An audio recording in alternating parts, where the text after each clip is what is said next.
Moi, le matin, j'ai débuté mon début de corps normalement. Mon contremaître est venu me voir parce qu'il y avait une job urgente à faire. Ça consistait à faire un cercle de métal, une job relativement simple pour un soudeur-monteur.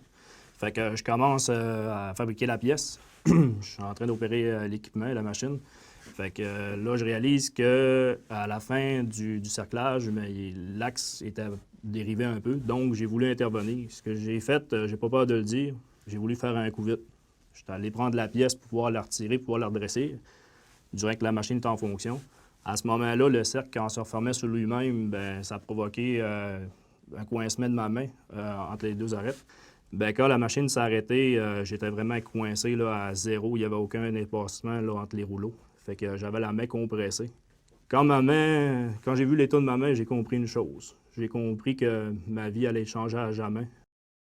Que même après 8 ans de tout le travail que j'ai fait, mon quotidien est changé à jamais pareil. Là. Je me lève un matin, juste ouvrir un pot de confiture, c'est de le prendre sous le bras et essayer de l'ouvrir.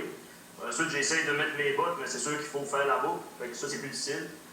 Juste une fermeture éclair pour ma veste, c'est plus difficile à manœuvrer. C'est des choses que vous voyez probablement pas dans votre quotidien. Même quand tu rencontres une personne pour la première fois, tout à l'heure, je te serré la main, tu présentes ta main droite. Effectivement. Puis là, les gens réagissent comment? Y a-t-il des gens qui font un saut? Ben, je dirais que c'est mon outil de travail aussi quand je suis en chantier. Hein. Si j'interviens auprès de quelqu'un que je connais pas, je me présente avec la main, tout ça. Tout de suite là, ben, on entend une discussion autour de ça. Fait que ça fait l'ouverture du travailleur aussi. C'est ça que vous faites aujourd'hui, l'intervention de chantier? Ouais. Je suis conseiller en prévention. C'est mon quotidien à ce temps de la prévention. Ouais.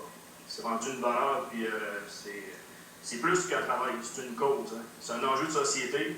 De dire que je sois au travail ou pas au travail.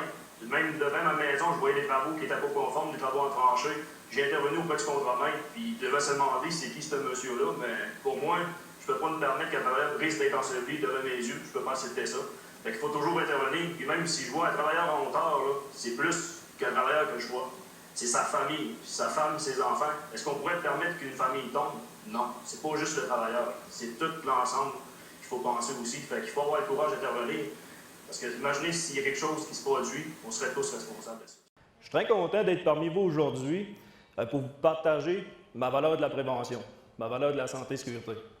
Qu'est-ce que je vais faire aujourd'hui? En fait, c'est que je vais vous partager une expérience de vie.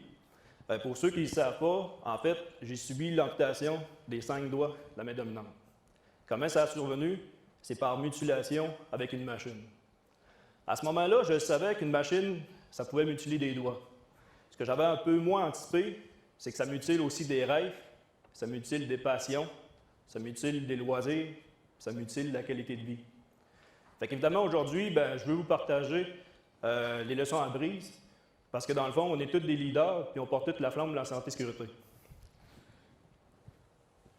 Avant de vous expliquer en détail l'accident, j'aimerais vous parler de l'importance du leadership. La culture santé-sécurité, je vois ça un peu comme un avion.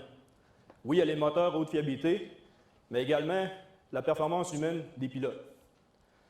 Puis en tant que leader santé-sécurité ou de pilote, on a le pouvoir de changer le destin des personnes par nos gestes et par nos paroles, nos actions.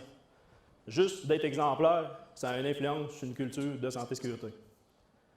Fait que si je vous demandais, vous, aujourd'hui, qui allez-vous influencer en santé et sécurité? Moi, aujourd'hui, j'ai choisi de vous influencer. Dans le fond, ce que je veux faire par ma mission, bien évidemment, c'est diminuer les drames humains, parce que pour moi, il est trop tard. Moi, je ne peux plus revenir en arrière, puis je donnerai tout ce que j'ai, absolument tout, pour venir 30 secondes en arrière pour agir différemment.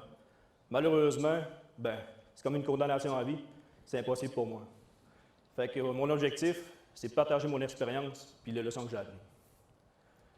Comme la journée a débuté, c'est que j'étais en train de faire du montage, puis le superviseur est venu me voir, il dit « Laurier, j'ai une job urgente à faire, le client va attendre en avant. » À ce moment-là, j'ai pris ma première mauvaise décision. Ça a été quoi cette décision-là? C'est que je me suis mis en mode d'urgence. Je me suis dit, je vais vous montrer que je suis capable de sortir la pièce roche, puis vous allez voir, je suis efficace. Malheureusement, j'ai mis la production en avant au détriment de ma santé et sécurité. Ça, c'est la première leçon que j'ai apprise. Dans le fond, la tâche, c'était simplement de faire un cercle de métal, ce qui est relativement basique pour un soudeur. Fait que j'ai aligné ma feuille, j'ai commencé à rouler, tout allait relativement bien. Qu'est-ce qui s'est produit? C'est que j'ai mal ajusté mon rouleau supérieur. Quant à l'ajustement le rouleau supérieur, bien, le cercle de métal, au lieu de se rejoindre parfaitement, il se trouve être désaxé. Fait qu'à ce moment-là, j'ai pas peur de le dire, j'ai fait un coup vite. Je suis allé chez la presse, j'ai pris la pièce pour pouvoir la réaligner. Du moment que j'ai fait ça, bien, elle s'est refermée contre elle-même. Puis à ce moment-là, bien, j'avais un guet de travail. Fait que j'ai resté coincé. Jusqu'à là, c'est pas véritablement un problème. Sauf évidemment, il faut que j'arrête la machine. La presse, ça fait à peu près 10 pieds de largeur, puis moi, j'étais situé au centre. Fait que c'était impossible pour moi de toucher un interrupteur, puis il n'y avait pas d'arrêt d'urgence au niveau de la machine. Fait que la deuxième option, c'était de crier puis souhaiter que quelqu'un vienne m'aider. Heureusement, un collègue est venu m'aider. Au moment qu'il est arrivé, par contre, il était trop tard. J'avais déjà la main qui était rentrée entre les rouleaux. Ça, je vous dirais que c'est le premier traumatisme. Le sentiment d'impuissance, de ne pas être capable, justement, de pouvoir arrêter le tout. Puis c'est là que tu sens que tout veut sortir ici. Là. Fait qu'à ce moment-là, ben, suite à l'arrêt de la machine, ben là, les gens hésitaient à sortir ma main de là. Puis quand ma main est sortie de l'équipement, j'ai compris une chose, c'est que ma vie allait être changée à jamais. Fait que je vous le dis, il n'y a personne ici qui veut vivre un drame humain de cette ampleur-là dans notre usine, dans nos usines. La prochaine diapositive peut être dérangeante pour certaines personnes, ça va être la photo de ma lésion pour vous montrer vraiment la vérité d'un véritable accident de travail. Fait que suite à ça, je me suis trouvé avec la main complètement dégantée. Fait que là, évidemment, bien, il fallait réparer la main. Comment que la main a survécu, c'est que le diagnostic était erroné. Moi, c'était l'amputation qui était prévue, mais à l'amputation, ils se sont rendus compte que la main avait survécu. Fait qu'à ce moment-là, il n'y avait possibilité de conserver une partie de ma main. Le sacrifice que j'ai dû faire, c'est qu'il a fallu greffer la main après l'abdomen. Pourquoi? Parce qu'on ne peut pas mettre de la peau directement chez les os. Il fallait de la chair. Fait que là, le chirurgien, bien, il m'a offert cette option-là. Évidemment, moi, je voulais garder tout ce qui restait. Ensuite de ça, pour pouvoir bâtir le pouce, il est allé chercher un morceau de l'autre côté, un lambeau avec l'artère. Mais là, à ce moment-là, ça, c'était mon moment intact. Quand il m'a dit « je vais aller là », moi, j'ai dit « wow, c'est assez, là. » J'étais plus capable. Fait que juste de subir une opération de plus, puis j'ai pas peur de le dire, là, les affaires médicales, j'avais vraiment peur de ça, là. Juste un vaccin, il fallait me coucher pour pas perdre connaissance. Fait qu'évidemment, j'angoissais beaucoup à chaque étape du processus. Ensuite de ça, j'ai eu 8 opérations, 28 heures de chirurgie. Je ne sais pas s'il y en a qui ont été opérés ici, mais à répétition comme ça, tu perds énormément de sang, puis ça vient très challengeant pour le corps. Ensuite, j'ai eu une greffe au niveau de la cuisse. Ça, c'est l'équivalent d'une brûlure au 2e degré pour pouvoir bâtir le dessus, l'intérieur de la main. Et ça, c'est ma main 6 mois plus tard.